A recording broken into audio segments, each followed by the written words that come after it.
Всем привет! Сразу прошу, подпишитесь, пожалуйста. 98% смотрит без подписки, пожалуйста.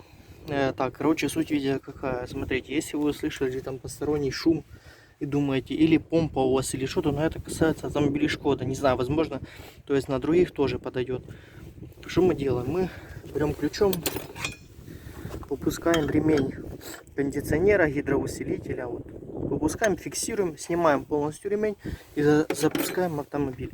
Будет работать он на аккумуляторе.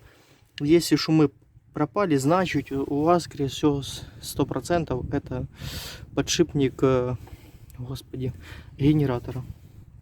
У меня вот такая беда, я только что проверил. Да, это 100% это подшипник начал шуметь. Хотя были подозрения на помпу, так как уже 90 тысяч прошло. Всем спасибо.